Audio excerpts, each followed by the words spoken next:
Bueno, voy entonces a hablar sobre las políticas de escolarización en tiempos de multitud.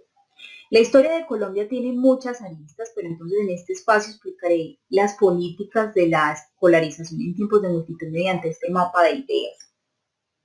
Para entonces iniciar, diré que el término de políticas educativas puede ser usado o pudo haber sido usado en esa década del 50, como lo vemos acá en este lado izquierdo de la pantalla. ¿Acaso es importante entonces resaltar ese papel que ha tenido el Estado en los modos en los cuales se ha organizado la escuela, como esos planes de estudio, las políticas que se han fundamentado en esa modernización de la educación? Otro de los aspectos a tratar es la historia de Colombia a nivel de la educación, donde se presenta un analfabetismo del 66%, acá lo tenemos, un analfabetismo del 66% mayor en América Latina que en Argentina. Esta base fue tomada entonces de la historia de Colombia de 1850 hasta 1900. Entonces, en 1900 es donde sucede esta cuestión. Entonces, el analfabetismo también permitió repensar esos asuntos concernientes a esas políticas educativas. Y con esto, a nivel personal y deslumbrante, yo diría que a la luz de la política pública, que se empezó pues a pensar en ese reordenamiento de la educación por factores que fueron muy claves y muy cruciales a nivel del país. Y en este caso entonces se puede entonces tener en cuenta lo que fue el atraso, la pobreza y esas carencias comunes de los países de cada región, que se presentaba en cada región. Esto es entonces un trabajo continuo y conjunto para preocuparse por ese debate político que vemos entonces a partir de esas políticas de escolarización y empezar entonces a mirar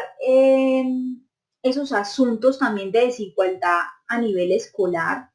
Ya después entonces desde la Guerra Mundial se iniciaron unas conferencias de la educación frente al adulto, frente a esa educación del adulto, cómo entonces eso también afecta ese programa educativo y que empiezan a abrirse brechas para esta emergencia en el cual entonces hay que observar que tiene una ocupación de intereses y estrategias de políticas educativas que hay que tener en cuenta en el camino. Continuamos entonces con el segundo espacio de esta explicación de las políticas de escolarización, donde ya vemos las conferencias internacionales, que en este caso fueron 6, cada una fue un eje articulante de posibilidades, y lo llamo de posibilidades porque fue muy propositivo, indispensable para la educación, como lo fueron la justicia social, la modalidad educacional y el también tener en cuenta una educación para todos, y al igual pues ese reordenamiento prioritario del analfabetismo en el adulto, que era como esa fuente también de preocupación y estudio que ya lo había mencionado anteriormente. Y sin dejar de lado pues esa trazabilidad que debía tener los objetivos evaluativos y el enfoque conceptual del aprendizaje. Entonces esto me lleva como a esa reflexión enmarcada hacia un horizonte y hacia una meta frente a cómo entonces se comportan esas políticas de escolarización. Luego entonces en esta tercera parte, ya por los estudios tomados de Pierre Furter, que también entonces se encuentra, él toma pues como ese significado del analfabetismo y se especifica como aquel que está parte del resto de una población letrada, y cómo todo este discurso está a la luz de eso y a los enfrentamientos también negativos por los que ha tenido que cruzar y que han servido para orientar proyectos alusivos. Bueno, entonces con esos estudios de Pierre Purter, que ya había comentado, empiezo entonces a mirar que esos proyectos que son alusivos a esa dimensión escolar y cómo el eje internacional entonces empieza a involucrarse de una manera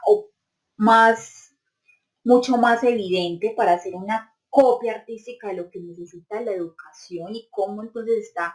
esa base de su reorganización y cómo aparece también el término de política educativa como una emergencia. Entonces, es importante tener en cuenta dentro de esas políticas de escolarización en tiempos de multitud frente a todo esto y quise también tomar en cuenta a Carlos Augusto Hernández,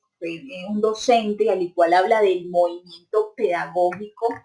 de una parte también cultural y que la educación y la política son inseparables. Entonces vemos cómo también está esa funcionalidad del maestro en su reflexión, en su quehacer, a pesar de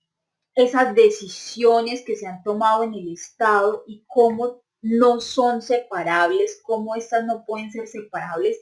y surge una lucha social frente a mirar esos asuntos a nivel de educación y lo que afecta también en ese sistema que se empieza a organizar y a reorganizar de acuerdo a lo que ese modelo pedagógico, ese modelo educativo necesita.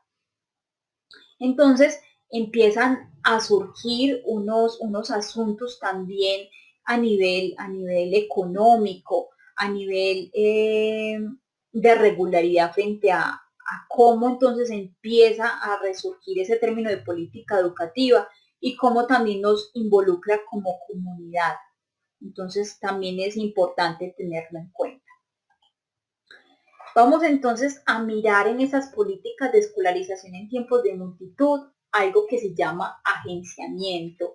El agenciamiento y el concepto de escolarización. Entonces, en las políticas de escolarización también es importante tener en cuenta estos agenciamientos. ¿Por qué? Porque allí es donde está el campo también de investigación y en el cual estos se encargan de proponer y confrontar esas políticas y también a nivel económico, social, que movilice el orden educativo institucional. Sin dejar de lado entonces este concepto de escolarización, no solo se recogen los principios y direcciones y estrategias que hacen parte de esa incorporación escolar, sino también como un asunto reflexivo, como lo decía ahora, que también debe ser reflexivo y administrativo, que hace parte de la comunidad frente a todo lo que entendemos por este concepto. Acá entonces dice que ese concepto de escolarización tiene unos principios, tiene unas estrategias y es mirar cómo entonces está la parte de la instrucción del infante, cómo está la definición de un cuerpo del enseñante, su puesta en escena como ese acontecimiento público y la diferenciación entre los escolarizados y no escolarizados. Entonces, vemos cómo esos principios y esas estrategias de escolarización también influyen características y consensos frente a unas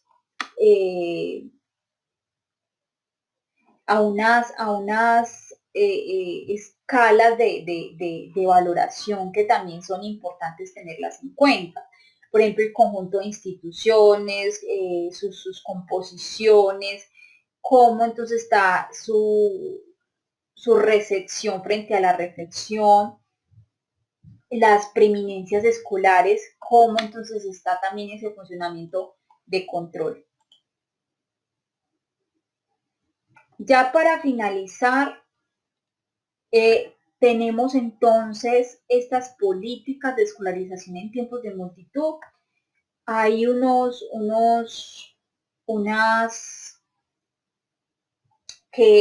ideas que retomo del documento y es que todo individuo que no tenga un mínimo de años de escolarización se le hará difícil Para finalizar, entonces, puedo manifestar que la lectura y las ideas que retomé de los documentos y las que acá están expuestas me conllevan a marcar o a mirar las políticas públicas y a la educación como esa reforma conjunta en la práctica social y política. Uno de mis apuntes en este mapa de ideas y que quiero resaltar es la siguiente. Eh, que las políticas de escolarización son las que van a afectar el sentido mismo de la sociedad y de los países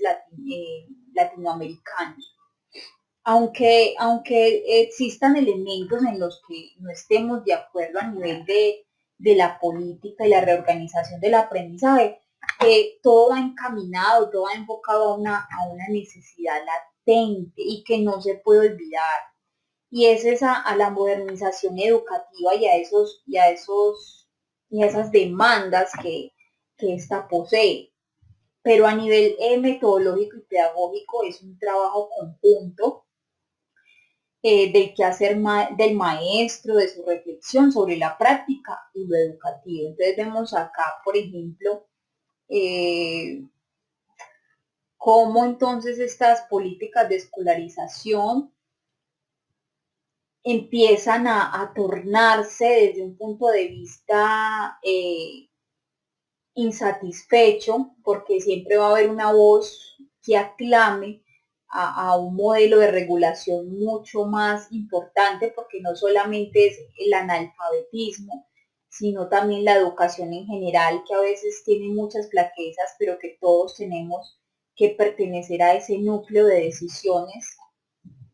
y que tenemos que también ser tomados en cuenta para empezar entonces a mirar de dónde surgen esas insatisfacciones y dónde está el declive del contexto institucional y político. Vemos entonces que en 1959 y 1966 las políticas públicas en Colombia de Courrier, que él habla de esas estrategias frente a cómo entonces van surgiendo a nivel administrativo y esa creación del sistema y la distribución del ingreso. Ya eso entonces para finalizar de la explicación de todo este texto, todo este documento que nos lleva a repensar la escolarización de una forma mucho más amplia y a mirar entonces qué es lo que motiva también a las instituciones para crear políticas que promuevan la educación y cómo éstas empiezan entonces a tornar y a tomar sentido en algunos países. Como decía anteriormente, la historia de Colombia tiene muchas aristas, tiene muchos elementos de donde recoger, desde el analfabetismo, desde la pobreza, desde la misma violencia que puede llegar a las escuelas. Entonces es importante también tener en cuenta esto. Muchísimas gracias.